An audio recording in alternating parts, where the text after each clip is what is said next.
Yo, what's up? It's your boy DJ LeX Guevara, and I'm here with my co-host, the one and only Frankie Franco Love Fresh. What's up, baby? What's cracking? What up, what up, what up? The people's painter in That's the right. house. What's going on, man? Lex? Holding I'm it down feeling here good. during the COVID. Mr. LeX Guevara feels nice. It's really hot We in my miss you room. over here. We miss you here at the LeX Be Frank Studios up in Twin Peaks. I know, dude. I miss getting out of this house. I super miss getting out of this house. I wish I was like out there with you guys, just hanging out, having a drink, having a beer. But there's nothing like having a live podcast. I mean, people there in the room with you. It's a completely different vibe. That we can start that.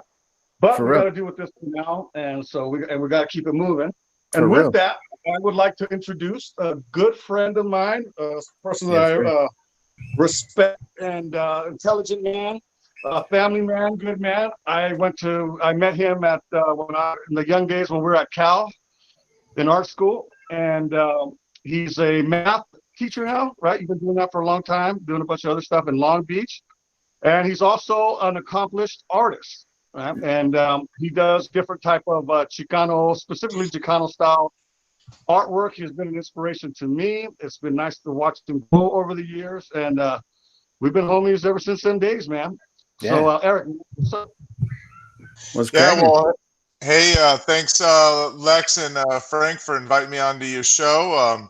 I'm really excited to be here. And like Frankie Fresh said, him and I, we've been boys for about 20 years now.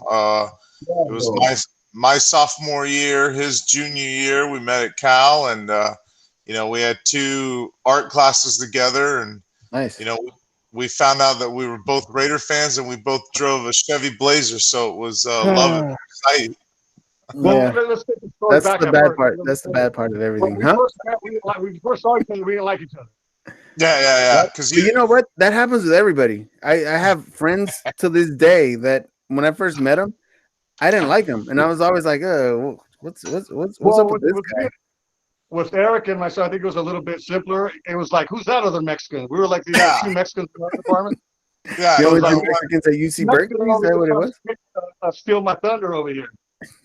Yeah, there's like 10. There's 10 in the entire university. So when we saw each other, it was like, wait, no, I'm the Mexican in the class, not you. So there was a little bit of that. What's up, vato? Were you guys the only 2 guys in La Raza? Is that what happened? You guys were like, "Yo, what's cracking?" Well, the way we hooked up, actually the way we were friends, right? It was a sculpture class, and we had to do these big giant heads that we would wear, and we had to do an alter ego. And so I was on one end because I didn't want to be on the other end where the other dude was at. And little by little, you're watching these little heads come to life, and then I'm building. Joker was my alter ego. I'm building it, and on the other end, there's Batman on each side of the classroom. Oh, you know what I mean? And so that right there, bro, I was like, all right, this guy. And Eric was Batman? Yeah, Eric was Batman? Oh, shit. Batman, yeah. And then the whole Raider thing. Yep. Hot Rod Randy. Yeah. Find him on Facebook. Yeah. I don't think he still teaches there, but I think I'm friends with him on Facebook. And that's the teacher. Did you keep your work lately? Oh, it's not done. I remember you had your critique. She was so bad. Anyway, so we hooked up. Then I saw you do you did some other little play. You made some puppets, and then I realized you're a Raider fan, and I was like, oh, okay, this one was okay, I get it. And then I see him with a Blazer, and I'm like, oh, we have both exact same Blazer, same year at least. Like, oh, same model. We're talking about Blazer trucks, not Blazer jackets, right? Yeah. 89 Chevy Blazer. The proper college vehicle, right? Yeah, dude, that's seriously the proper college vehicle, dude. Yeah, and then I came back to visit, watch you graduate. We hung out here and there. We always kept in touch, and I took off to New York right after that and did my thing. You went out and got married and had kids, which is a mission in itself. The Mexican thing to do. That's the Mexican thing to do. Move out, have kids. And then you got back. Then you went to grad school. How long after you graduated from? Well, what year did you graduate at Cal? So I graduated Cal 2001, and then I started teaching. I taught math for 5 years. Right now I teach art I've been teaching art for like 9 years. Nice. But yeah, Actually, bro, that's the sticker teachers, bro. You should stick to the man. 2010, I decided, hey, I told myself I was going to go to grad school about 5 years after Cal, and it had already been 7 by then. So I was like, it's do or die. I need to do this. How old were you when you started? I was 30. I was 30 when I started. Okay, so I got mine when I was 30. Yeah. 30. Yeah. So good. Wow. So, but you forgot to tell the part before you got into grad school. You were inspired by your homie Francisco Franco. Then you. Well, I mean, doesn't that go without saying? But for real, Frank, like Frank was on another level at Cal, and I always aspired to be like him. I knew. And then, he's a very talented guy, and so he is. I was a little older. I was a little older than you. Yeah.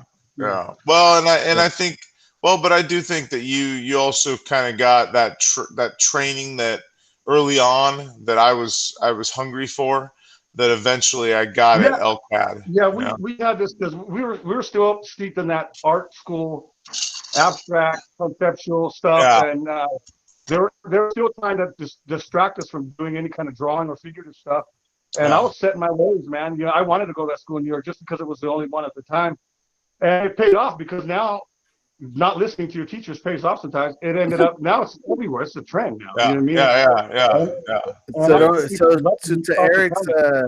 to Eric's students, don't listen to him, right, Eric? That's what Frankie's saying basically. He's like, don't listen to your teachers. Hey man, they don't. They don't, man. You gotta follow your gut. For sure. Always follow your gut for sure. Yeah. I got a couple students that listen to me, but there's a lot that don't. They how this younger generation is. They think they already know. So. Oh yeah. Well, that's because you're teaching high school. That's why I would never teach high school. Because it's like I would never want my students talking to me the way I used to talk to my high school teachers. and if you teach it like as a professor at college level, you could just say, "Bro, you're paying me to be here." You know what I mean? You're the one leaving. You know what I like about high school girls is I get older. They stay the same age. Whoa. You sound like Trump right now, bro. This is not a Trump endorsed show, by the way. Well, this is cancel culture, bro. Hey, edit that out. Dude, that editing is only the beginning and the end of the show, so I don't know what we're gonna do about that, but whatever. It's all good. I'm more into college girls, so. I was gonna tell you. So I was looking at all your artwork and I felt a little inspired by all the you have like it's very political, it's very loud. I love it because it sends a message, and it sends a message to all the people that are like pro Trump and shit like that. Because you know what, we're living in an age right now where Trump just fucking sucks. You know what I mean? Yeah. And it's just people don't see it. No, I'm sorry. I'm sorry to break that to you, Frank, but no, but it's like I love your art, man. It's inspiring. It's like it's cool. Thank you. On that note, tell them about the Trump show that we had that you put together that we were in, and that was a good one about that show. So in 2016, or 2017, right after he was inaugurated, I had contacted a studio or a gallery called Avenue 50 Studios there, and shout out to them. Yep, shout out to them in Highland Park, and the lady that runs the place, Kathy Gallegos. Shout out to Kathy. Shout out to Kathy. Thank you, Kathy. I proposed my idea for, to have a show 100 days into his presidency. Yeah, the first 100 days. So we set that show in May of 2017, and I recruited, a bunch of black and brown artists. And, the message was that this was going to be Art is Resistance, a show centered around works and artists that are fighting against the Trump agenda. and that administration. That was the first 100 days. We were planning that. We were talking about the show as soon as he's in office. Yeah. So it's like we were calling it all. Even I mean, now we're in the place that we thought we would be. Yeah. It's funny that people even will try to argue that. I mean, people were probably more arguing the point back then, sticking up for him or whatever. But here we are now, man. And it's like, I mean, we knew it was going to be all bad. At least I did. You want to know something? I mean? You want to know something? You just said something. You said we did this way before he even was even in office, right? No. We were talking about it. I can't even. I never thought this guy would be in office. I wouldn't. It was like, it was when he got into office. The day he got elected, it was so surreal, dude. I felt like the streets were. It was like 9/11. Oh, dude, it was the weirdest time, the weirdest moment of my life. Bo, you're still living them. You're still in there. Oh, for sure. It felt like when the Raiders lost that Super Bowl in San Diego to Tampa Bay. Bro, that's what it felt like, man. What? Dude, I went to San Diego to be close to them. Dude, you know what it's like to drive home from it's San just Diego? It's just sad to be a Raiders fan. Let's just be real. After you got your ass kicked, you're like, oh. Well, I felt like we felt like we got a punch to our stomach. I remember that night. We were watching the reporting come in, and everybody thought Hillary was going to win. And so we're sitting there with my kids. I've got a daughter. She's my youngest child. And, like my wife had mentioned something, when you wake up tomorrow, we might have the first female president, and my daughter was super excited. And that next morning when they woke up, her first question was, did a woman get elected president? And, I mean, we had to break it to her that no, like, that didn't happen. Bro, right. Yeah. When you looked at all the polls late at night before you went to sleep, Hillary was kicking ass, right? Before you fell, it looked like. Well, no. When my daughter went to sleep, it was they were close, but Trump had a little bit of lead, and everybody was surprised. And I mean, it was basically an upset from about 8 p.m. going on. You know who wasn't surprised? Good. You know who wasn't surprised? You know who wasn't surprised was the Russians. That's the Russians. Yes. That's the one that started ticking the numbers. Nah, dude. You know what? My whole thing with him, bro, is right from the beginning with the whole Mexicans and the rapists and all that. That to me was like, I didn't like him for a lot of reasons, but I didn't have a problem with him. But once he started attacking us, you know what I mean, and then with the immigrations, dude, that was like, fuck this motherfucker. I used to watch this show on Channel 4, The Apprentice. You watched that shit? I watched it, and this is before he came out, and then he comes out and says Mexico doesn't send their best, they send their rapists and all that stuff. I was like, what the? Yeah, I was like, WTF, and that after that we stopped. No, you can say what the fuck. Shit. You can say that. This is an R-rated show. It's all good. All right. I mean, we drink on the show. You want. This is a podcast. Say whatever you want. I mean, if you get canceled or fired, that's on you. But say you gotta be careful. That's all I'm saying. But the podcast is dope because it's an open format like this. Yeah, man, and that's the real thing with me. And you know what, bro? It's like he basically demonized them so that he could, that's what he does. It was so he could win an election. Yeah. And what he says and what those people, it matters, man. You know what I mean? People, you'll see this is more Mexicans will start to get arrested or killed, whatever it is. These people will start to, you know what I mean? And now we're the fucking enemy. And it's like, what? And that's why I can't stand when I see a Mexican on Facebook posting his Trump shit, his MAGA, and all that. Yeah. You know what? But here's the thing, though, dude. It's not just Mexicans anymore, dude. There's not just Mexicans. You got your black. You got any minority that's not white, not pro-white, dude. They're the enemy. It's not Mexican anymore, dude. It's not just Mexican anymore. That's the worst part of it.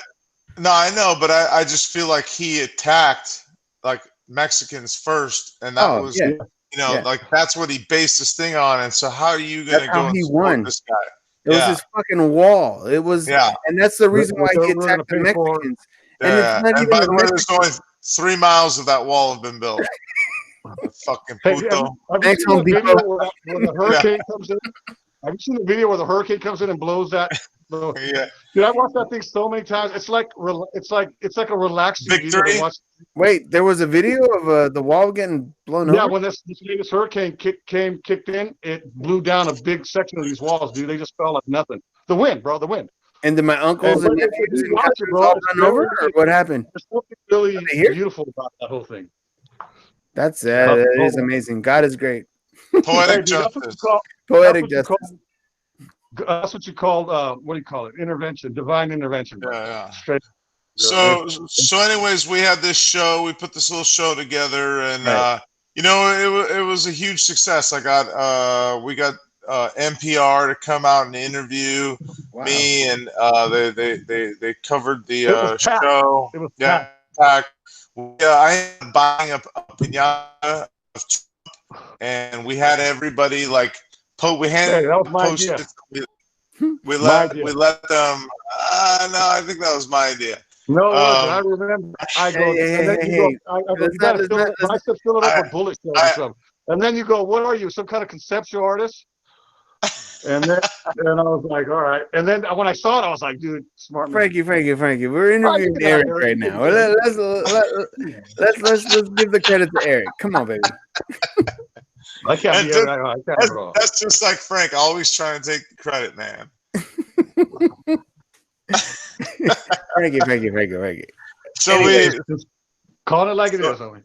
So anyways, but there were celebrities there, man. It was packed. It was a badass show, dude. That was dope. I forgot about that. I just started remembering I had fun. Yeah, there was a lot of people there.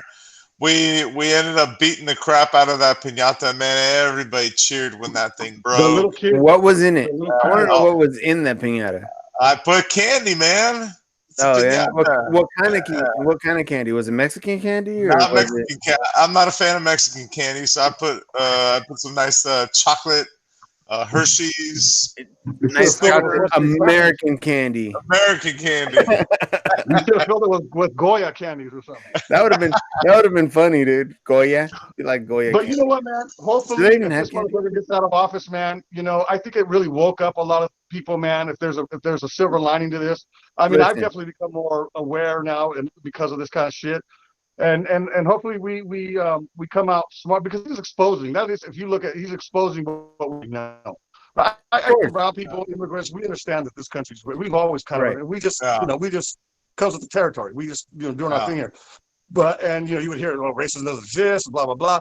But I'm glad that at least it's out there now. And you can't fix a problem until you admit it and diagnose it first, man. Yeah. So hopefully, if there's a silver lining, that's going to be it, man. Here's the problem. Here's the problem with this. Okay, right now he is running for president or re-election. Right? He's running for re-election. He's already putting up shit where he's like, oh, you know what?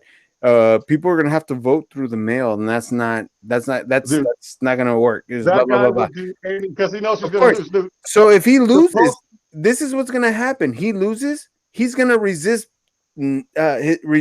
letting go of being his president. Leaving, yeah. And you know what? And these pendejos that follow him are gonna be right behind him, and there's gonna be rioting in the streets. It's gonna flip. It's gonna flip. 100%. It's definitely a possibility, and that's what's scary, you know. And what's very scary is that the post office, dude, is one of the greatest. The American Postal Service is one of the greatest inventions in the world. But not the postmaster. There's nothing better out there than the Postal Service. As far as, I mean, it's not perfect, and for the price that it is, it's an institution, a foundation. You go to other countries, you ain't gonna get your mail. Unless you're 100% right. You're 100% right. He's hobbling this shit, man. You know what I'm saying? So that he'll do anything and say anything so he can win. And guess what? Guess what? He has a lemming as his postmaster, dude. That's the problem. And now all of a sudden, everything's crooked within our oh, you didn't say that 2 months ago. Yeah. Well, he's like we can't rely on the Postal Service for voting. But it's okay in Florida because he needs them to vote in Florida for him. Yeah. So he's just trying. He doesn't want more voters. He doesn't want more voters. Yeah, he's trying to voter suppression. And he's like, dude, this guy is an American. He's a traitor to me, bro. I call him a traitor. He's un-American. Yeah. I mean, dude, to me, he's the and these people that follow him is crazy. They think they're America, at least patriotic. Everything about it, man. You know what I mean? It's just the collusion, man. Like, no American. Pardoning all these fucking dudes that he's these criminals, man. You know, and racist. Remember when we parted that dude from Arizona for this civil right or civil whatever? The guy, the cop in Arizona, where know, right there. The sheriff. This guy. Yeah, the sheriff, that cocksucker mother. Yeah. I remember that. I remember that. You know what I mean? And just Sheriff to let him out. Joe. Yeah. Yeah, Sheriff Joe. So, you know, it's like that's another puto. Exactly. He's puto number one. That guy needs to be in prison. He needs to be in prison. Dude, Trump needs to be in prison. But guess what? There's a committee being made. There's a committee being made, supposedly, of a group of people that are gonna convict Trump after he gets out of office, because no president can get convicted. So listen, yes, I mean that's a possibility. No, this is the problem. I think he'll go to jail, dude. As soon as he's out of office, he's gonna go to jail. Let me say, look, once you reach the highest echelons in American, like there's rank, right? There's the military. He's at the top of he's the president, right? Basically, they protect each other. He can't be touched also. He can't really do anything. And we've seen it time and time again because we can't touch him. He's getting away with all this bullshit because he's the president. I think that's why it's so important for him to stay that way too, because there's repercussions, that could come up. But we're seeing how much these motherfuckers can get away because he's up on that. He's the king right now, basically. But you know what? You know what's funny is that because of what Michelle Obama said. You guys heard about this, right? Michelle Obama kind of, did a whole speech and called him out and all that stuff. And you know what Trump's response was if it wasn't for your husband, if it wasn't for your husband, I wouldn't be in office. Yeah, well, that's what they said, because remember there was this roast and Obama that's where it all started. You'll never be president. Yeah, at least you'll never be president. So that's what they think. Oh yeah, and he's systematically trying to take down everything that Obama put up. The jump and to remove all these things that he put in place that were good. They want to undo. That's how racist this country is. That it just wants to undo everything because he was it pissed off. Because he was black, and because he was black. Yes, exactly. Oh. He was a black president, and it worked. He ran the country, and it worked. And it's probably why we got a racist after that too, because there was gonna be people are showing the real colors now more than ever. In order to make that progress to finally get an African American to office, you knew that there was going to be a huge backlash, and that's what we're seeing. It's like, they couldn't stand that for 8 years we had a black man in office, and so all the cockroaches came out of the deepest, darkest pits and voted for Trump. And you know what? That's funny, because you know what? Now I'm having a theory that, how back in the day, now it's like, oh, you know what? We're not going to vote because, no black man's ever going to be in office, right? Oh, I didn't think he was. I didn't think I'd see it in my lifetime. Oh, right. Me neither. But that. Well, I'm surprised he wasn't shot. To be honest. Yeah, well, that's what I was. But you know what though? Why would you want to shoot someone that's doing good for this country? That's what I wouldn't, but there's a lot of racists that would. That's 100% true too. Reagan got shot.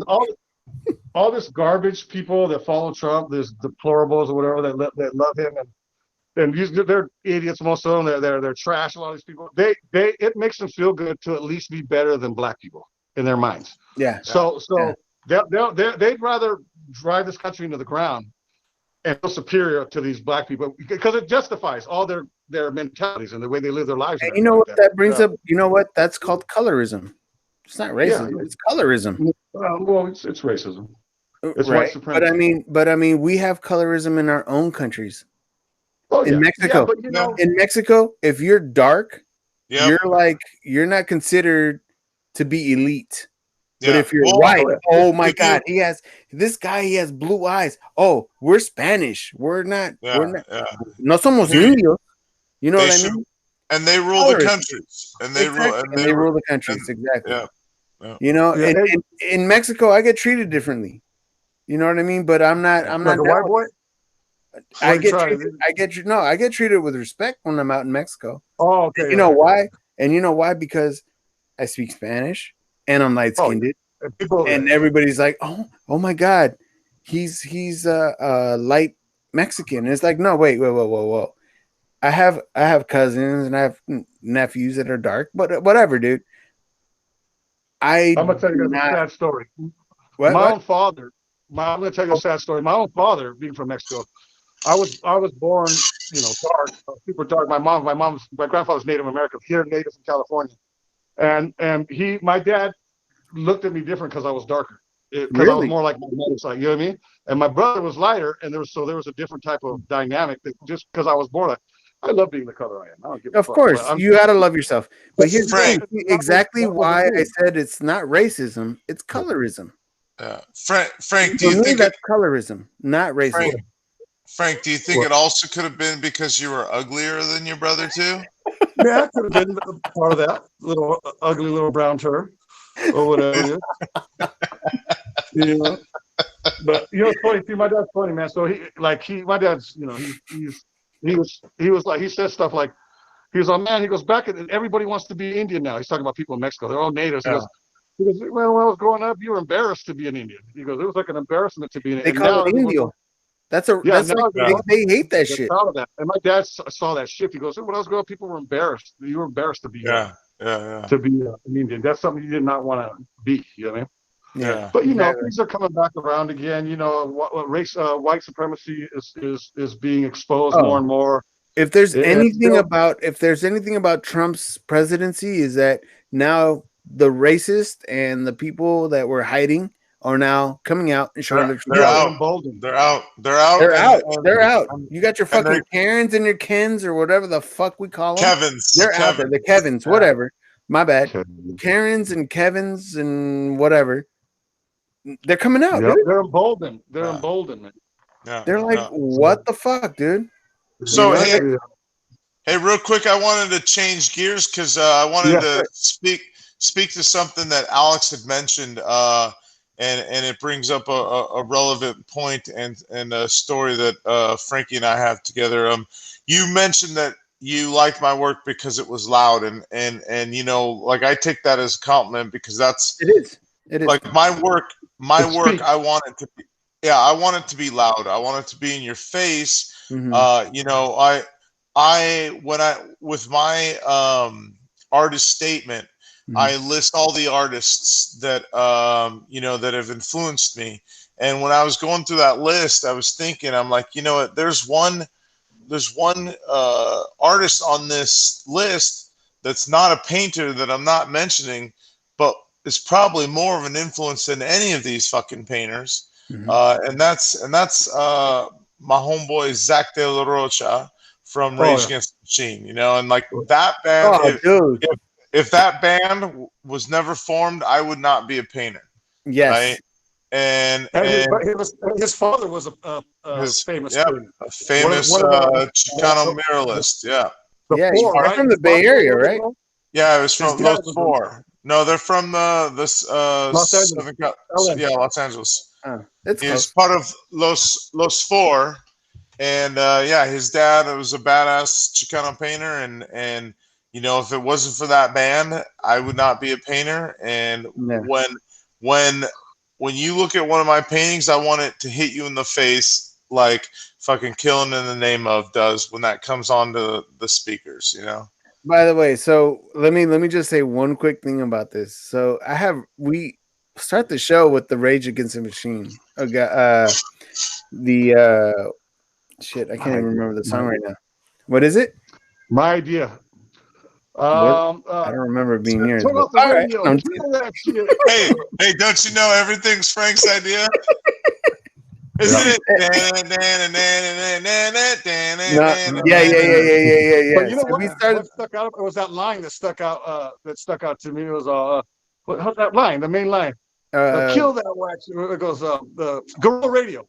Guerrilla Radio. Guerrilla Radio, yeah. And I like that as an intro because it was like that's what we are. This is like Guerrilla Radio. This is Guerrilla Radio. Yeah. I wanted to say, Rage, You know, come on the show. Come on the show. We're gonna have Eric back here too, so it'll we be got fun. you guys back. I know we're not paying you anything for letting us use your track, no, but you know that's what I wanted to get to. Is like I threw this on YouTube, and YouTube was like, "Sorry guys, you can't use Gorilla Radio," and I'm like, we're gonna have to make our own version. So they cut it out. They cut it out for us. They edited it for us, but we need to do our own version. Yeah. You gotta get your boys. Oh, you know what? Real quick, Eric, since this is about you, of course. You were in a fucking rock band. Yes, I was. Ekin is dead. Ekin is dead for 7 years. I played in that band. I played bass, and I tried to rock the bass like Timmy C from Rage, and we did a couple. We used to finish our shows with a 3-song medley of Rage. Yeah, of Rage Against the Machine covers, and what? You guys actually went on tour too. Yeah, we'd go on tour. We hit the East Coast. We went up and down the West Coast. Played in Canada. Played in probably about 13 states total. Did you go to Mexico? Yeah. No, we did not. But playing a show in TJ would be a highlight. That would be amazing. And then you go see the Donkey Show right after. So you came to the Bay a few times. We'd go watch you when you were in town. Every chance we got, you would go watch you. Yeah, we played Modesto. We played Modesto once. Remember that? Yeah, that's funny. Wait, you did? I don't think so. Or maybe not.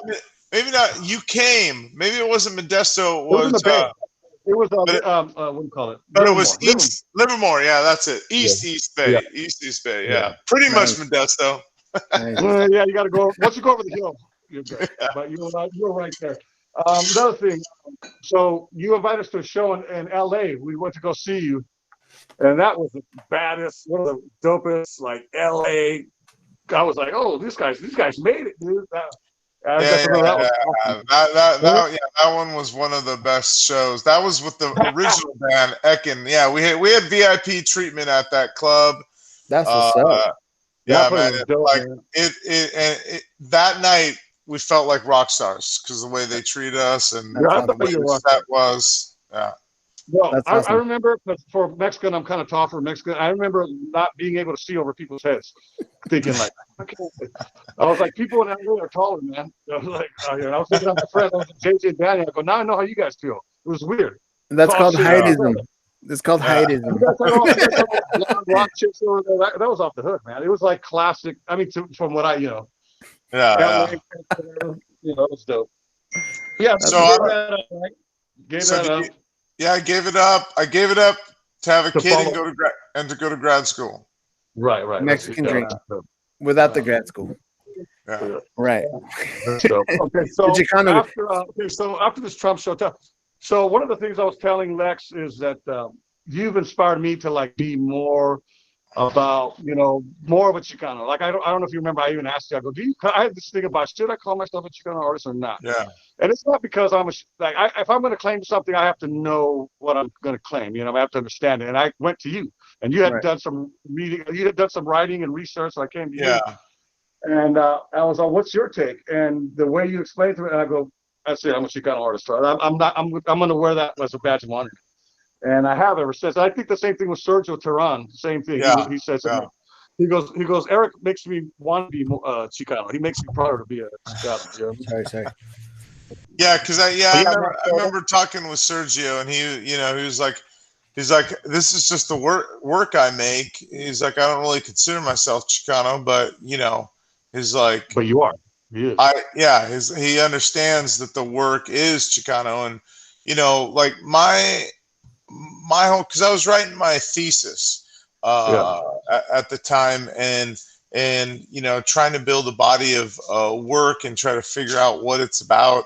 And everything that I was painting, was about basically my culture and my people, and for me it's, and maybe not Lex knows how this feels, but as a light-skinned Mexican growing up not speaking Spanish, a lot of times Yeah, I used to get called Wedo, and oh, you're not Mexican. Oreo cookie. Yeah, you're not Oreo Mexican. I don't think Oreo cookie applies to him. Okay, the other one. The reverse, the vanilla cookie. Coconuts. But that's funny. And to me, I always, inside I felt Mexican as hell, and I didn't understand why people were hating. So for me, I had to work so hard. I felt like to prove that I was Chicano. That like, I'm like, this is it. That's who I am. Like. So let me ask you this. And I'm sorry to cut you off, but no worries. I kind of want to know. I don't consider myself Chicano. I consider myself Mexican American. We always, Frankie and I always have this conversation because it's like, I'm Mexican American. My parents are Mexican. I was born here, right? Yeah. But my root, my heart is Mexican, is Mexico, right? Yeah. Yeah. Can I get some? So with that, real quick, and I think that says a lot. If we can elaborate on the Chicano thing, a Chicano is it's a stance that you take. It's also a political stance. And that's kind of what I want to talk to Eric about, because but you don't have to be just because you can still, like, I'm still Mexican American too, but to say Chicano is to actually, that doesn't mean you're not Mexican still. It just means that you're connecting to a certain struggle, to a certain political view, and you're coming from that place, and that's the difference right there. I think. I get that, but the problem with me is when I go to Mexico and I'm with my family, I'm Mexican. I'm not even American. But when I'm here, and that's because my family's they love me. I love them. Yeah. They take me in. But what? That's awesome. Good for you. No, yeah, right. But what I'm saying is, like, but when I'm here, everybody treats me, I'm American. And I'm like, well, actually, no, I'm Mexican. I'm Mexican American. I try to say I'm Mexican, but it doesn't go because I wasn't born there. You're not. You're not even running. I mean, you are. You're not. But okay, one quick thing too. My friend Case here, he listened to these podcasts and he had another take that I hadn't heard.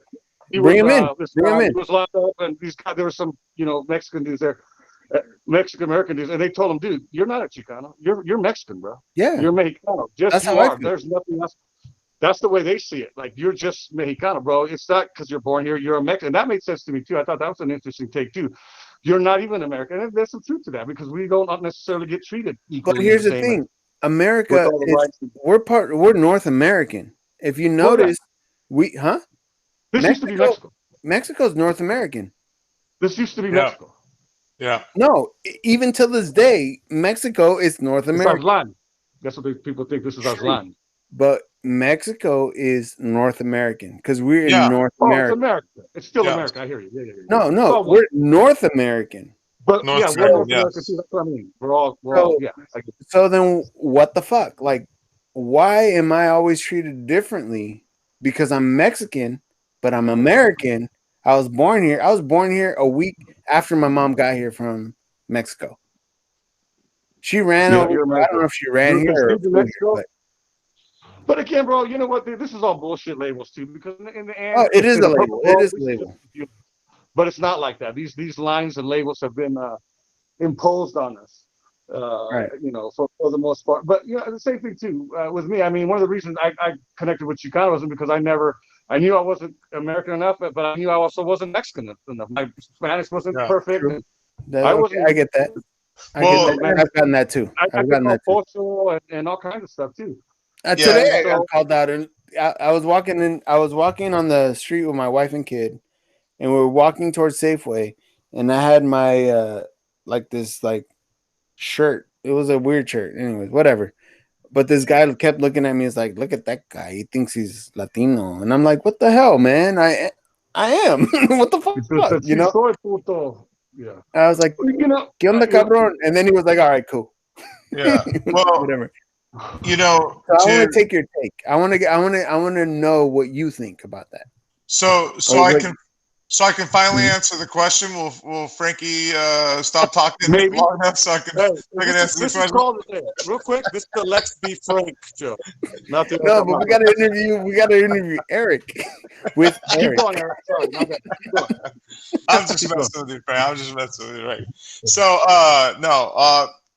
basically Frank answered a lot of the question. You know, it like I consider myself Mexican American too, but the idea of a Chicano is somebody that is torn between the two cultures, right? They don't quite feel Mexican enough, and they don't quite feel American enough, right? So like when I go to Mexico, you know, like they're like, no, you're American, right?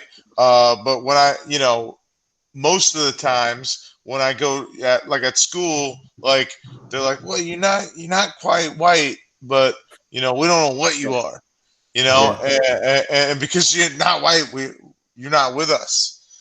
So you know, so there was that uneasiness and that uncomfortableness, you know, and the best quote that I've heard to define what a Chicano is that a Chicano is is the hyphen in between hybrid Mexican and American, right? And so that's why I did a painting called "The Space in Between," right? And that was kind of yes. Thank you, Frank. Can you put out your website so we could see that? I want to. Actually, no. We want to see all your artwork. So we'll talk about where they can see all that stuff. I want to see it. I want to see it. I've only seen your artwork because I googled you and I was like researching you and stuff. But I want to see your artwork, like the other stuff besides the political stuff. You know what I mean? So where can I see that stuff? Eric's work has been pretty consistent all the way through. Even your early work, there was a lot of elements of, except for maybe the Batman stuff. Yeah, like from here, every now and then I do. You know, I'm intrigued by you know, Batman or the Joker. Like right now, I've got a little series of Joker paintings that I'm working on. I'm trying to get all the good Jokers. You know, Jack Nicholson. My idea. What's it? My idea. I should start walking around saying that shit too. This is my idea. My idea. Frank's doing his best Trump impersonation right here. My idea. There's fine people on both sides there. There are good people on both sides. Hey. Yeah. You sound like a Trumper. You sound like a Trumper. No, far from it. Far from it. I'm not a lazy piece. Anyways, I don't want to get into that. Fuck. Anyways, go ahead. Yeah. Well, so you know, I mean, that was it. You know, like just being caught between two cultures, not feeling accepted by either. You know, and it's that rejection that kind of turns people to the Chicano side. Right. What embraced me, what I learned when I started doing this stuff, because I resisted it for a long time. I didn't want to be put in a. I just didn't want. Even though you were totally it. Well, right, that's what you figure out. But then you look at it. Even that art that you see out there, that's not, let's just say, America, white, whatever. It's still white art. It's white culture. Yeah. And we just speak of it as mainstream, but they're going back to their roots. All great artists go to their roots. If you deny that, you're not going to. You know, Russian art is about Russia, right? Yeah. You know, Mexican artists. If you deny those roots, if you don't delve deep into those, you're not going to go very deep. So in the end, I realized that's going to come back. You can't help it, and it's going to give you strength and everything else that came with it. Yeah. One of the interesting things that when I finally embraced it, I had done that Day of the Dead big old painting. And one of the reasons I did it, I was like, if anybody asked me about my Chicanoism, they could go look at that painting. It was supposed to be this one thing, and then I was going to move on, right? But everybody vibed on it. People were like, "Oh, can you paint that? Can you paint that?" Then I had a body of work that was consistent, you know. And then I tried to sell it because I did, and then I started selling like crazy. And then I was like, once I started making money, I was like, oh, okay, I can be that guy. I'll be that Chicano. Yeah. But what I realized was that Mexican Americans that come here, we don't assimilate. We're not like, in general, we're not sellouts. Other countries come in, they come in and they become white and they adopt it, and we still like who we are. But we're not Mexican again, right? So we can't embrace that, and we're this different thing. And I realized that Chicanos and just people in general needed this. They needed this kind of art, Chicano art, to connect to the culture. I mean, I'm not saying that Chicanos, it's way more other races about my work than Chicanos, but the Chicanos, I could be this dude. Like I will take that role on, and I have to become about that. But I found that there was a niche for that, and there was this need for it that people would connect to, that were Mexican Americans, because again, they weren't going one way or another, and we needed something new and different, and I think we're filling that kind of space now, and I think it's important, you know, to just get it out there. Yeah. So I mean, the only thing that sucks is I get pigeonholed. I get all the Latino stuff. I paint all the Mexican, but guess what, man? It is what it is, man. And the more exposure we get out, the more you get to know us, the more you're gonna love us.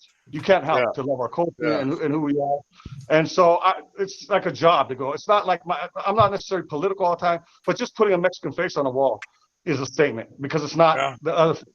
You know what I'm saying? And people being able to connect to representation is so important, man. And that's a political statement as well. Yeah. Well, how important is it to be able to go into a museum or to an establishment of quote unquote higher culture and see somebody on the wall that looks like you, you know, or see your culture represented. So, you know, I mean, what we're doing is revolutionary. You know, it's I believe it. And it needs to be done, and there needs to be more of us, and there needs to be more spaces for our voices to be heard. You know, like I remember hearing a statistic that, like, you know, 80% of the artists in New York galleries, represented by New York galleries, are white males. Right. And, you know, so that means everybody else has got to fight for the 20%, the leftovers and the scraps. And Right. Yeah, but that's everything. I mean, but they're pushing it off as like I have this thing with, like, you know, when people, like, you know, I think the Smiths, Will Smith and his wife, they wanted to protest the Oscars. Remember all that shit? And I was like, dude, I didn't know that. I didn't know who cares? You know what? Make your own Oscars. White people like white shit. You can't. That might not even be because they're black. Well, you're trying to pander to these people. You're trying to pander to these people. Make your own lane. Create your own Oscars, man. You know? Like, remember the Salon de los Rejects or whatever? You know, back in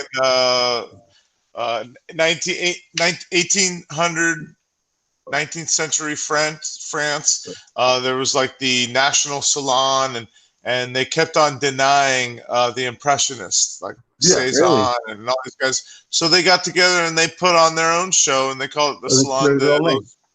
Yeah. Well, that's what I love about and that became bigger than the National Salon. Really? Rest in peace. We should do that. Academic forever.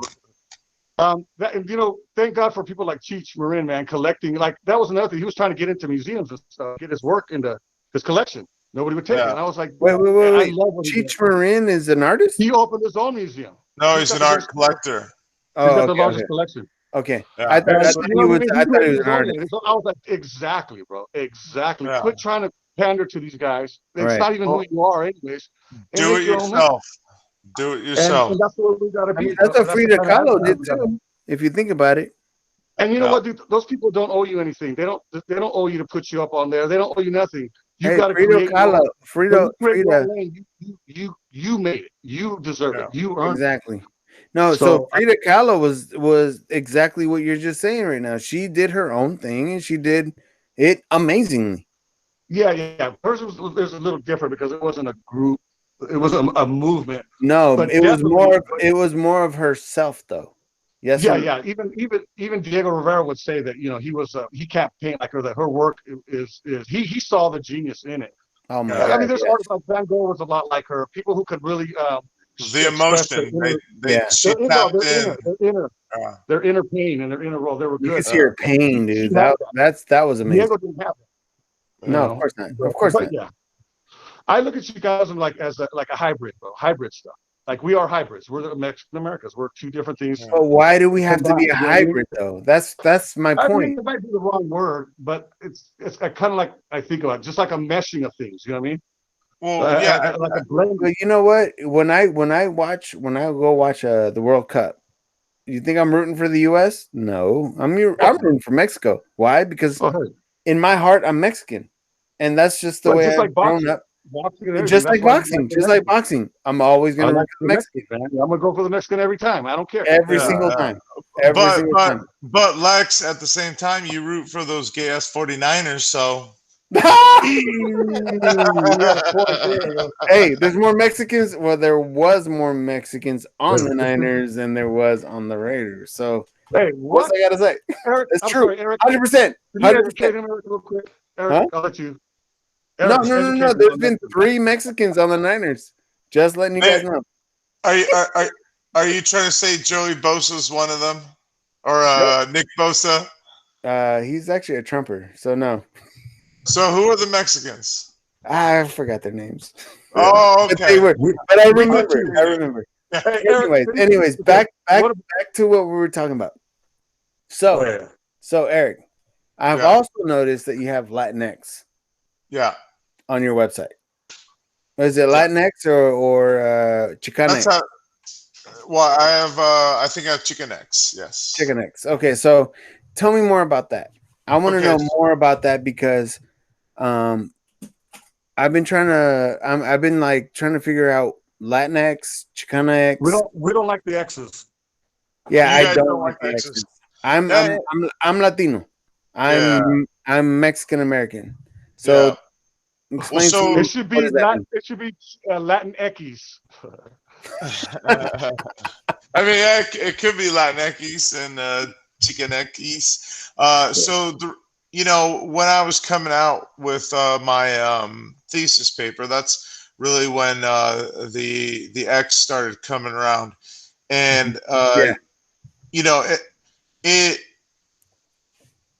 it became popular because the female women in these cultures felt like they were being excluded because there was always it's like those are the Latinos, those are the Chicanos, even though in Spanish it is you use the masculine term for they, right? But inherently that comes from like the root of basically neglecting who they are, right? Like saying male is more dominant than them, and in the way I see things, I have a daughter. I want my daughter to do anything she wants to do and to be considered equal to a man, and I believe my wife is equal to me, and so I don't hold the stereotypical ideals that men are superior, right? Well, you got to follow with the patriarchal system here. You don't like Western civilization? Yes, I do, man. Rage against it, bro.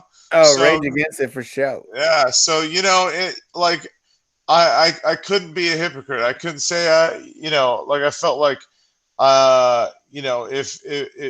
if I'm against all these other things, I can't be okay for the oppression of women, right? And so when they said that this is a gender neutral term, that does not show, because I used the little @ sign because I thought that was cool because I felt like it was an A and an O. Right. That's yeah. That's tight. That's tight. Yeah. I wish I would have had that. And why can't we say Latinat? I thought the whole X was just because of the whole transgender thing and everything else. It is like that got plopped onto it, but it was mainly because of the gender, the gender inequality and the male superior. But then also, I taught math, and X, as you guys all know, is like the universal placeholder. Yeah. Right. So I kind of dig that too. And,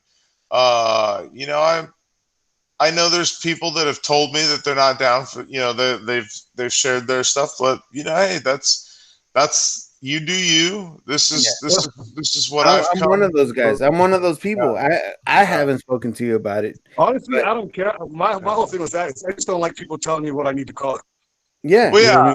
I mean, that's I'm gonna call you S or L, B, G, T, Q, R, X. You know what I mean? It's like, why don't I just call you what you are? The reason why I'm not down with it is because I feel like that's just another way to segregate us. It's another way to separate us. That's another way to, because you know what? If you say we're Latino, we're all together, right? But now you put Latinx, or it's just the homos, the Latin homos. No. It's just I don't know. I just feel like now you're gonna separate the Latinos with the Latinx. Just think about it. Latinx. Now you're gonna. In Mexico is not gonna make any sense. Right? Yeah, no, but that's only in the U.S. But you get what I'm saying? Like, it's. But if you go to Mexico, they don't use the word Latinos in Mexico. No, you know, they don't. And else, Argentina, they don't consider themselves Latinos. They consider themselves Argentinians. So no, Europeans. All of this is stuff that was created in the U.S. because we're such a diverse culture, and we have an obsession with labeling people and categorizing. And I would never tell you guys that you should say you're Chicanx or Chicano. Just like the term Chicano, it's something that you choose, to associate with. I've chosen to consider myself Chicanx, a person that paints Chicanx culture. So, And real quick. I got a quick question on that topic. Do you think being a Chicano is it about race, or is it a creed? Well, they say that we're not a race. Like, I don't know if you did the census. I had a hard time filling out that census. Me too. We're white. It asked you, like basically we're white. It's steering you towards white. I ended up putting Native American. I think you could put Native American. I put that. I'm like, I do not identify as a white person. Me neither. And the closest thing. Hispanic is from Spain. Yeah. No, right. But Hispanic wasn't even on the list. Yeah, it wasn't on the list. We are Native Americans. So the closest thing was Native American, so I put Native American. Now, real quick, could I be a white dude that grew up or a black person who grew up in the hood with the homies and, does the whole cultural thing? Could that person call themselves a Chicano? Good question. It's a good question, because technically the term Chicano is somebody of Mexican heritage. I met a Salvadorian that considered himself a Chicano, because I've heard people say that too. I've heard. I know other Chicanos that say those aren't Chicanos because they weren't really part of the whole struggle that we had here. I had to wrestle with that, and I came to the conclusion that I think it's the creed, meaning that you choose just by saying it, you are that and living that life. You don't have to be. You're just connecting with that group, and honestly, I'm not racist, so I don't like that idea that you have to be a Mexican American to be a Chicano. I think you can be. I got homies that are black and white, that are Chicanos. Fuck, you know what I mean? Right. And I can't say that. I mean, they don't necessarily call them that, but they might as well be. You know what I mean? They're the same cause and the same struggles as we are. So I wrestled with that one. But I wanted to hear your take on it. Yeah. It hit me. Actually, I wanted to hear your take on it, Eric. I'm kidding. I missed it. Okay, so anyways, man. So I'm kidding. With this terms and stuff, I want to hear you talk about Chicanillo, the little collective that we've been doing that you came up with. Talk about that, Chicanillo. So, we about 2 years ago, I wanted to put on a show, and I had been talking with Frank, and we have this other friend, Sergio Teran. He shout out, and we're going to be interviewing him on Thursday. Yeah. Really? All right. Nice. Yeah. Nice. Yeah. And so funny story about Sergio is that I met him through Avenue 50 Studios. He was an artist there, and he's kind of big stuff. He shows there a lot, sells a lot, and I had been referred to him by a couple of the professors at LCAD, Laguna College of Art and Design, where I was getting my master's, and they're like, "Oh, he was our student at Otis School, and he makes a lot of Chicano work. You should go check him out." So I went to the gallery, I met him, and we started talking. And I don't know if it was with Sergio that I discovered this, or if it was with Frank, but Wasn't me. It wasn't you. So somehow we started talking, and about legends and stuff, and Sergio, I found out that Sergio knew Frank, and I was like, WTF? I'm like, what the fuck? I'm like, crazy. I met Sergio in New York. Yeah, and wow. I had met, and his wife went to school with me, grad school with me, and we were real cool. And she took us to go see his studio. She was always talking about him, and bro, I was blown away by him. He was a Chicano dude doing it. I was still trying to figure myself out, and he was doing it all the way, bro. I was like, dude, this is fucking dope. And we hung out, we hung out, we chilled, and then, dude, I lost track of all of them, bro. I had been trying to find Sergio. I couldn't even remember his name. That much time had went by, and I've been thinking about him. I won't have to that dude and whatever. And then you brought him up, and you're all, dude, I'm hanging out with this dude. He says he knows you, and I was like, what? And so it was like and I went to school with you, and I went. It was like this weird little triangle.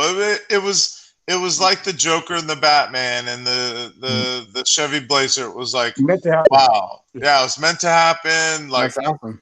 So for years we've been talking about starting a collective. Well, I always wanted to be part of a collective. I'm like, we should fucking start a collective. The three of us we're both Chicanos. Our styles are completely different. And let's put some paintings together. Let's try to get a show together. And so in 2018, I had gotten a space with one of my buddies here in Long Beach. He was going to let us use his gallery, and I proposed the idea to them. I said, let's have a show. It's going to be about Chicano immigration. Being a Chicano and immigration, and and so everybody did some paintings, and it was a fun little show. It was it was our first show together, the three of us. And awesome. No, we were at the La Bulla show. Oh, yeah. That was another interesting thing. We meet, and then we're happening to be all kind of like, it was just crazy the way that happened. It was like a full circle. And Sergio had this was in 2001 when I saw his stuff. If it wasn't for me looking at his work way back, he influenced me to be who I am, the artist I am today, because he was like this reference point that I always would look back to mentally because he was doing it already. So it was a trip to, and then it was also a trip to look at the stuff he was doing after all those years that I was doing, and we were all dabbling in like the wrestling imagery. It's like we're all doing like the similar stuff, evolving in different directions, but here we are at this moment doing this kind of thing. I thought that was pretty awesome. And then we're all about the same age. We all pretty much think the same. You know what I mean? We're all teachers, professors, and it's like a natural freaking click. You know what I mean? That we're like all on the same page, man. We're on that part. That's dope. And I'm a big fan of you. I'm a big fan of his. A big fan of his work. So it's awesome, man. It's awesome to be able, and it's awesome to be able to hook up with people that and make a statement. Like let's go let's go kick some dust up. Let's let these motherfuckers know what's up.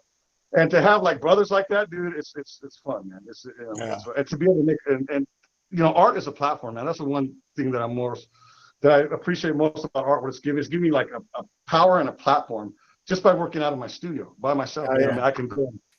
And so for us to come together and use our forces like that, man, it's pretty awesome, man. You know what I mean? Yeah. We need more shows, bro. We need to organize something. Yeah. What are you gonna do? Eric's the mastermind. We let him do his mastermind things, and we roll with it. You know what I mean? So Eric, where are we doing this podcast from? For you, where are you at? I'm in my kitchen at my house. I thought about going to the studio so I'd have some paintings nice in the backdrop, but today was hot, and it was real hot. My studio is a warehouse where there's like no airflow, so I didn't feel like sweating. And where are you located? You in LA? I'm in Long Beach, which is nice. In LA County. Yeah. Same studio that I saw. Yeah. Oh, cool. I think I moved. So, yeah, I'm near Alex's bar. It's still it's Alex's still bar. What? Yeah. There's this bar, a big, famous bar in Long Beach called Alex's Bar. You'll have to come, Alex. Always famous for that. Yeah. So I think it's a different one because it's not a shared space. I'm all by myself, so it's not that big one that I shared with everybody. I ended up having to move out. I had to move out of that one because they were remodeling it. But and the Niner fans, apparently. Yeah, exactly. And the new gallery, the new place I'm at is the Artist Co-op. Shout out to Artist Co-op, and we actually have a nice gallery space in the front. And so once COVID opens up, once we're able to, it's a huge space. It's bigger than that one that we did in Long Beach. Okay. I'll put in and maybe we'll have a few other artists with us and we could put on a show there. Cool. That's tight. I see you're a Star Wars fan. Oh right? Yeah, of course. All right.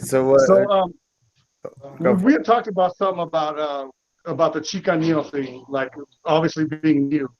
I've noticed that's bothered some people, or like, you know what I mean, when I've used that term. But I think it's a perfect. I think it's a perfect. Well, it sounds like you're trying to be like, we're the next, like the you know what I mean, the next. Yeah, the new hipster.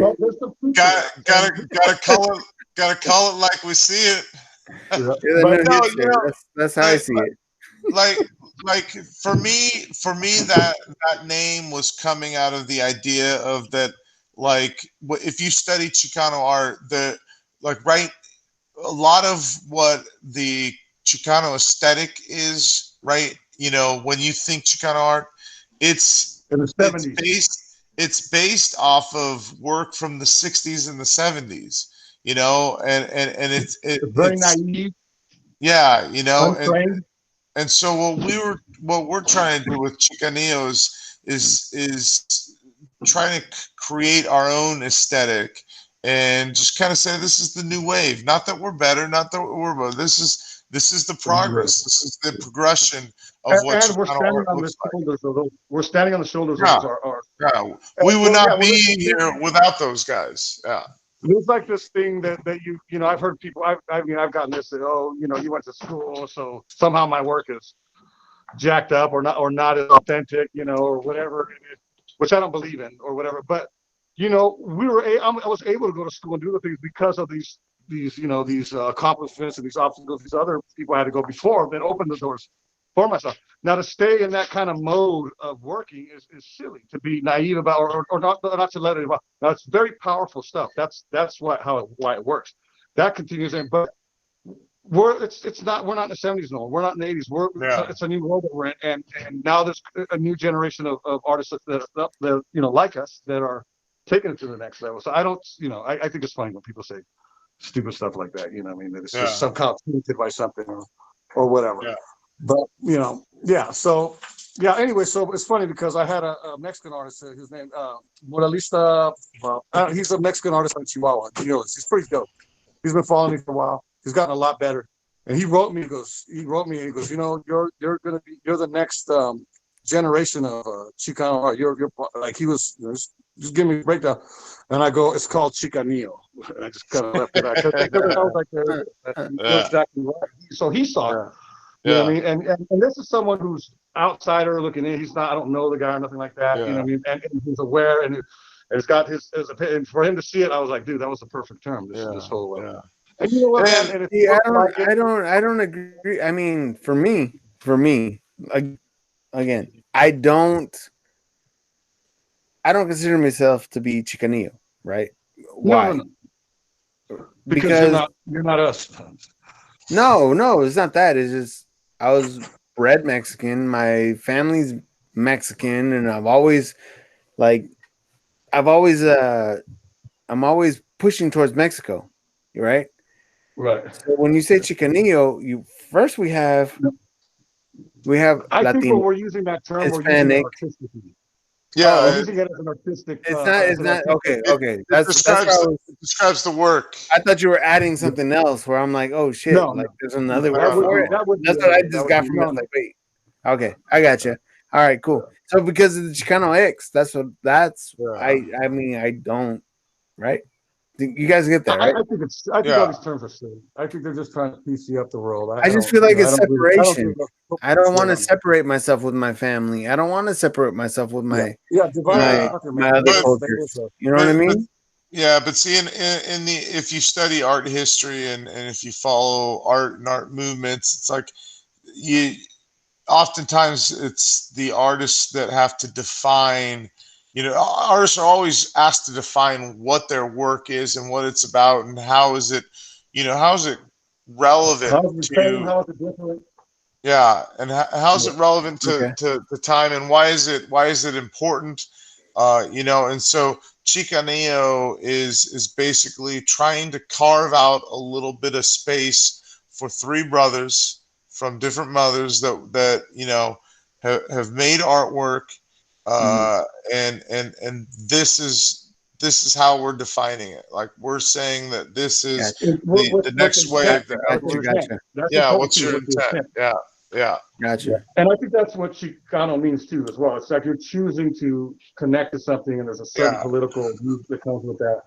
Got And it. it doesn't mean that you have to be that or not. I don't. When people say they're not Chicano, like it doesn't mean that I'm oh, you're not. You should be. I just see it like this is how I connect to it. You know what I mean? Yeah. It works for me. How I identify.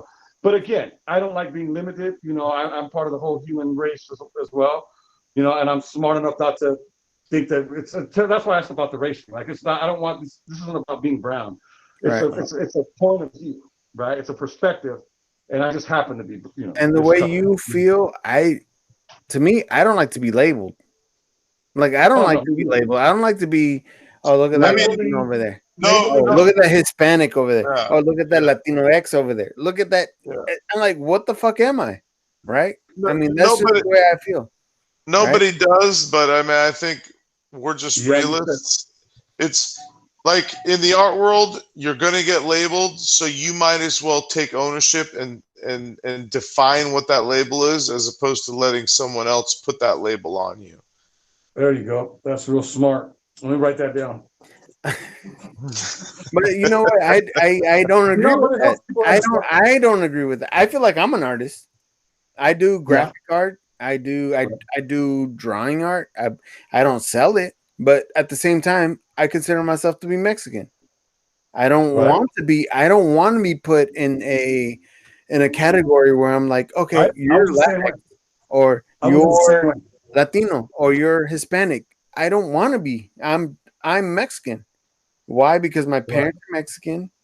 My mom happened to come here and had me, but I've always grown up. But what is that? You got to tell yourself like what what does that mean? You know what I mean? Like when I say Chicano, you see it like it means something. There's a philosophy behind it. You know what I mean? And you see it in the work. So when you're saying you're Mexican, you also have to. Well, what does that mean? You know what I mean? What are you producing that's making it Mexican? You know what I mean? Nothing. Absolutely nothing. Why? Because I love California. But I love San Francisco. That's what I'm at. That's who I am. But yet my is he a smoker now? I It's got purpose, and we're trying to put a message out there and connect to that message and putting it out there. And it's not the same thing. Like it's not just. Of course, we're still like Eric's he's still fucking Eric. He's not a little Mexican. We're still in the world. We're still human beings. But those things help define us, man, and really help us find out who we are. At least for me, like it helps me define who I am so that I can be a better human. And it's your But see, I know who I am. That's the thing, is that I know who I am. I know that, but you're also not trying to show the whole world how Mexican you are. You're not Mike Serapes and sombreros and trying to put that out. You're just putting out yourself. That's fine. But I think if you're going to say I'm a Mexican artist, then you have to paint like a Mexican artist or make art like a, you know what I'm saying? There's a different idea that's going to come behind it. Got it. Painted a regular white woman, and it's not, there's nothing Mexican about that or whatever, but it's still, he's still working out of that place, though. You know what I mean? And that's what Diego Rivera's doing. He was literally defining what Mexico was. Right. The common people couldn't read it, and Mexico was rediscovering itself, and they hired Diego to go all around Mexico, Central Mexico. But not just Mexico hired him. U.S. hired him. Yeah, exactly. New York took him in. New York took in Frida. I mean, but see, he wasn't talking about Mexican themes in that, but he's still that Mexican artist. You know what I'm saying? Yeah. You always have to do that all the time. I don't know about you guys, but I feel like Frankie sounds like Darth Maul right now. I don't know. Is it? Yeah, some happened with your audio. It's coming in real high. It's been like that. I don't know if it's your little, you know. No, it just happened like 3-4 minutes ago. Yeah. It's happened to me a couple times in the article. I call it going Vader. That's why you said that, because I call it going Vader. Yeah, going Vader. You're going Vader. You're going Vader for sure. You're going Vader for sure. You got no bait. I really low Vader, but whatever. It's all good. I got what you said. I understood. Exactly. We're human beings, and that's what I want. That's what I'm trying to portray. It's like, dude, I don't need to get separated from Mexico. I don't need to get separated from the U.S. I'm still a different thing. I'm still in Mexico. Right. So, hey Lex, is there a power outage at your house? I can barely see you. No, it just got dark, dude. Let me go turn on the lights. How about that? I mean, I tried to do this shit. Hold on one sec. All right, you guys talk. I'm gonna go turn on the lights. All right. Anything else you want to talk about, Eric? Sorry. What are you working on? What kind of ideas? Oh, okay. So I'm working on this large painting. It's a 4 foot by 5 foot painting of it's about an unaccompanied minor. I used my son as the model, and it's about the the kids that travel by themselves through Mexico to come to America to work, right, for a better life. Salvadorian kids, Guatemalans, all of those kids that end up become orphans, or they, their parents are in the U.S. and so they have decided at age 10, at age 11 to travel to be reunited with their parents. And so I've got an image of my son. He's got a backpack with all of his worldly possessions in it, and he's got a huge bottle of water that he's carrying, and he's made it to the U.S., or he's made it to the wall, and he's staring through the wall, wondering how he's going to get through this last hurdle. And so, it's a large portrait. You don't have to give me all the details. Okay. I always feel like when I explain art, I can tell people all day long. I can talk an hour about my artwork. Yeah. And then they're just like, and then they see it, and they're like, oh, that's what you Yeah. Well, so basically the purpose of the painting, I want to show the wall is massive, and it dwarfs the little kid, and I want that on purpose. But I've left a little bit of blue sky at top, just to kind of, So you're just bringing attention to this kind of thing. Yeah. To speak about freedom and the right of migration, and I think immigration immigration and migration is a human right, you know, and for sure. It's always been that's there. what I believe. I mean, we've all migrated here. We've always humankind has moved to wherever, you know.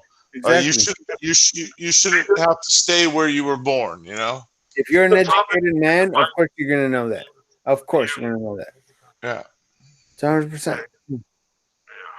Frank, go ahead. Man, these fences suck, you know, but you know, it is weird concept. We're born here free as humans, you know, think like you have a right to blood or everything else.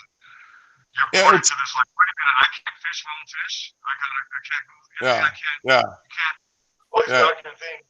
It's like if the lake that I live by suddenly dries up and I can no longer feed myself, I have to stay here. Like I can't move and find another patch of grass. Exactly. Yeah. Exactly. Yeah, and you know the sad thing about America, man, is that a lot of its problems that's always caused by America. Like these people don't understand these kids migrating cases. They don't understand that they cause all kinds of havoc in Latin America, living in there, and they're responsible for the wars that are in there. And they're responsible for the disparity. They created that, and then when they come over here looking for, it's like, no, fuck that, stay over there. You know what I mean? And it's a problem created by Americans or imperialism, is the thing. You know what I'm saying? Right. And so that's what's hypocritical about the whole thing. Yeah. It's like the drug war, for instance. You know, that's another. We're the ones buying them. We're creating that problem, and then we're fighting it, blaming on other people. I feel like Americans all we create our problems that we, and then we try to blame them. Right. The folks, you know, people of color or whatever it is. You know. No, I get that. Yeah. Why isn't there a fence along the Canadian border? True. That should tell you everything. Yeah. You know, about immigration. You can't make drugs in Canada, apparently. What's that? Because you can't make drugs in Canada. Huh? That's why there's no Mexicans over there. No, there's Mexicans now. They're you know what? They're jumping over America to go over there. Or U.S., excuse me. They're jumping over U.S. to get to Canada. We fucked our way all the way around the world. Yeah.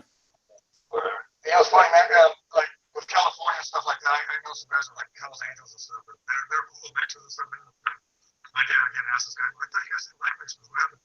Because there's too many of you guys. You know, it's too many Mexican, man. We're always gonna fucking be here. You know what I mean? You can't. You know, you're not gonna be able to eradicate all this. Frankie, real quick, is there something covering your mic by any chance? Microphone checker? No, I don't think so. You sure? Because it went. It's like you sound like Dark. It's probably the connection. You might have to dial back in. Yeah, I'm up there because I got Wi-Fi here, but I also got my phone Wi-Fi. I don't know which one I'm using. Sometimes I gotta hop between them. I'm in the garage, so. I got it. The art studio. So in the top of Twin Peaks. I want to touch on some more things. I mean, pretty much covered almost everything. Tell us about your education a little bit. I should ask at the beginning, but about your experience at the grad school. Yeah. Okay. So, I went to. What it focuses on. Yeah. So I went to Laguna College of Art and Design. It's in Laguna Beach. Mm-hmm. It's a. They started an MFA program there in figurative painting. And it's basically one of like 3 schools in the nation that offers a focus and an emphasis on traditional classical figurative painting. And one of the other ones is the school Frankie went to, the New York Academy of Art. It was the only school at the time. There was no Laguna. It was a different, again, with the art world. We came out of we're still dressed in that kind of conceptual, don't paint, don't draw. But again, you look out in the art world now, it's the figures everywhere now. It's like, these kids got skills nowadays, man. But I feel awesome. I'm glad we took the route that we took because it's like, I got this. But it's just funny, all the different structures and all the people, monkey can, I had teachers at Berkeley tell me when I told them I was going to New York Academy of Art, just be aware, Frank, monkeys can paint. You know what I mean? Also, you train a monkey to paint. And I just didn't let it go. I was just like, whatever. I'm not, that's your guys' thing. That's not, I'm going to follow what I'm going to follow. And I went to the school because it was the only one that was like that. But now it's the thing, man. It's like people are starting to realize it. But I think this whole modern movement had to happen. Art had to destroy itself completely, the figure and shit and all that, so that it could be reborn again. And I think we're here at its rebirth, and you're seeing, because it was static, right? It all became kind of a formula, and everything was the same. And now we're just the figure. It's a revitalization of the same ideas, but in a whole. It had to kill itself, and it did. Right. Totally. And lucky, I guess foresaw what I wanted to do with it, and we followed the trend before it became the trend. So yeah, man. I think I don't know. Nowadays too, the whole art world thing. I'm not even interested in it. That's somebody else's game. I'm not interested in that kind of game, selling bananas on duct tape. Well, you know what I mean? I mean, it's good for you guys and stuff like that, but I'm so more interested in just doing what I want to do. And it's like, goes back to like, why should I'm born an artist with the ability or kind of inclination to draw and with the figure and the talent, I guess we call it. Why am I going to put that away, my natural abilities, so I can play this game that's not even my game, that I don't even want to play, because that's what the game is now. And it took a while for me to completely say, you know what, that's a game that's cool. I'm not interested in that game. I'm going to play my game, and I'm going to do it my way, and I'm going to follow my gut, my feelings along the way, and that's the way it should. Oh, there we go. There it goes. But then again, these other artists that don't draw, that don't like painting and stuff. Let's be real, they can't draw and paint. That's why they don't want. They try to convince you to do it, and a lot of artists fall for that shit, man. You know what I mean? Yeah. Man. Anyways, I just have to throw that out there. Go ahead. Yeah. So basically, Elcad's figurative based, and I felt like that's what I liked to do. I felt there was holes in my training. I didn't have, at Berkeley, I wasn't getting, a training like you got from Setos to be a figure painter. So I went there. Setos is amazing. And he was self-taught too. You know what I mean? Pretty much for the most part. He had to fight to have that figure drawing program. And I'm just going to throw in there, I've started figure drawing programs with some of the schools I start. I'm kind of proud of that too. Galvin Community College, I started there. They're still doing it. So that was one of the things when I was in New York, they were telling the teachers, you need to go back to California and spread the word basically on that kind of stuff. Sorry, but yeah, man, hey. have a figure drawing class, you know what I mean, was but Setos was limited. He basically had he became an art historian because they were trying to make him something else, and he was just like, he didn't want to do that, and so he got into the art history instead side. So that's why he taught himself how to paint, but he had to learn from these guys. He didn't have it mastered, but he understood it, and he passed a lot of that stuff on me. But there was a lot of New York was a whole nother, it was 17th century academic. I'm glad I got that under my belt. I feel like I've thrown it all away, like in many ways. I'm not throwing it away. I don't think about it anymore. It's such a part of me now that I don't go there anymore in my mind. You know what I mean? I just do now. You know what I mean? That's where you want it. That's how you want it to be, right? Like people who hate academic stuff, because it can be stifling. But once you got it in your belt, it just becomes a natural part of who you are. Yeah. So yeah, man. So you went to the figurative school. I remember talking to Sergio Turan when he was in New York. He was getting his master's, and they didn't have that either. And he was drawing realistic stuff. And he was like, man, I should have went to your school. I should have went to your school. I should have been there. But he's got a different thing. What I know about his stuff is that I feel like my stuff, it's so self-conscious. Like I gotta get the nose right. I gotta, I'm thinking about. I feel like I'm being judged by these painters these awesome painters that I've invented in my brain. That's what I'm trying to. But Sergio has this rawness about the way he does it, and there's a freedom to that. And he's still the drawing. It's all in there. He's got all the rendering stuff, but because he's not locked down by that expression that he gets, it's powerful. I'm jealous of this stuff. I look, I'm just like, damn, this guy just. He's very free. Yeah, he's very free. He's very open. I feel like sometimes I'm very tight. Well, I like to design. How I am. So it becomes tight with me. And you know, the way I feel, like if you can draw super tight like that, why wouldn't you do it? You know what I mean? Yeah. Like, why not? If you can do it, wouldn't you just want to do it? So that's part of why I do it, because I can, and I want to see more of it. So I go there with my work, but there is that freedom. Like, I look at his work, and it's just like, you sense it, man. It's just this raw, natural. It's real. You know what I mean?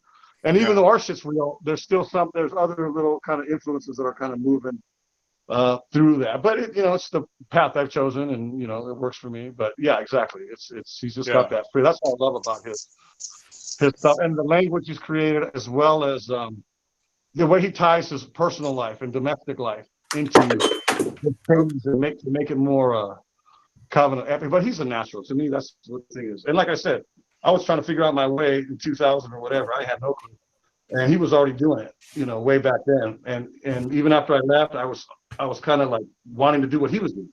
He kind of, I told him this too. I go, I saw it, like, oh shit, this is a Mexican fucking dude doing it. This is where I need the direction that I need to move in, because I had never seen Chicano art or anything like that, you know. And so when I saw this stuff, I was like, wow, dude, this dude's fucking dope. Yeah, it was good time. But we need to hook up again, man. We need to all get together after all this stuff again, and keep rocking California, man, the way we've been doing it. Yeah, for sure. Like I said, you know, when COVID clears up, you know, definitely Chicaneo shows is on the horizon, you know. And thank you for inviting me, you and Lex, for inviting me to be on your show. Sure. And you know, I've been wanting to get you on here for a long time, brother. You know, I've been talking about this, and I've been wanting to pick your brain. And it's lucky we got Sergio too back to back. So that'd be good.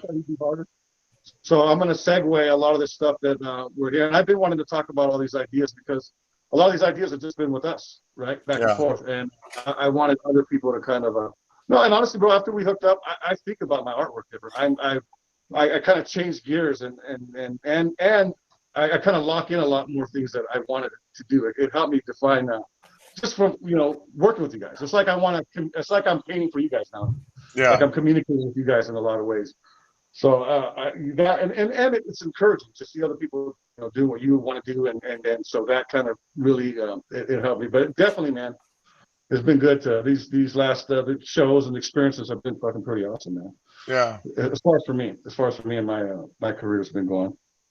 But yeah. All right, brother. Well, man, thank you so much. Man. Hey, man, thank you so much for being on the show. Give your family my love. All right, I will. Take care, stay safe, and keep doing what you're doing, man. Yeah. Hey, Eric, before you leave, yes. If there's anything you would want to tell a Latino that is an inspiring artist, what would you tell them? I would tell them most likely every step of the way you're going to be told what you're doing is not right. You're going to be judged. You're going to doubt yourself as well. Right. And what I would tell them is you need to push through that.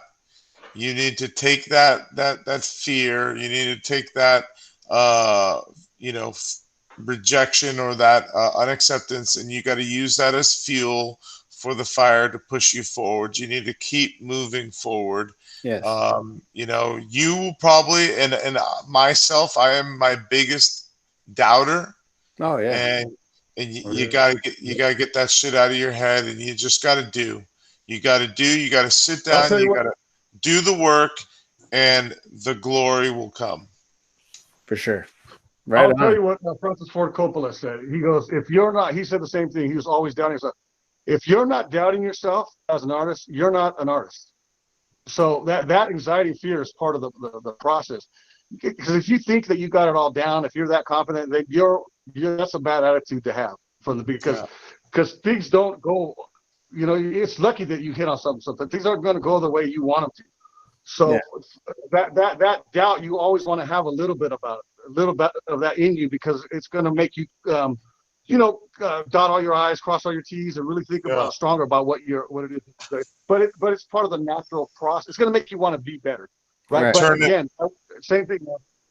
I tell my friends all the time, all these years, one of the hardest things for me that's been to keep me, it's basically to keep it going. How do I stay in love with stay in love with art. You know what I mean? Right. How do you keep going regardless of all the you're gonna hit hard times, and so and you're gonna have people telling you, you're gonna have family and people telling you, like, you know, what are you fucking doing? Who the fuck do you think you are? Blah blah. You know, and then you start, you know, you got people who are your friends and family telling you this, and it really takes a lot of strength of character to kind of move past that and hold on to your guns, man, and or your vision or whatever it is, and to move back. But the anxiety is a part of that. And if you don't have anxiety, it's like if you're going to go do a lecture or something, right? If you don't have a little anxiety before it, you're probably doing something wrong. That anxiety is going to make you do well, and you have anxiety because you want to do well, right? And you know, so I've had to learn that, but again, keeping the energy going, man, that's the hard, the confidence, man, especially when you're not making money. I've had financial difficulties as soon as I got out of college, man. That's been the whole thing, but you know, it's paying off now. You know, I looked at what it was for the average artist in California, what they make, oil painter. I've been making that for the last 2-3 years. I mean, not the top, obviously, but it made me feel good. I was like, oh shit, I'm actually making a living doing this.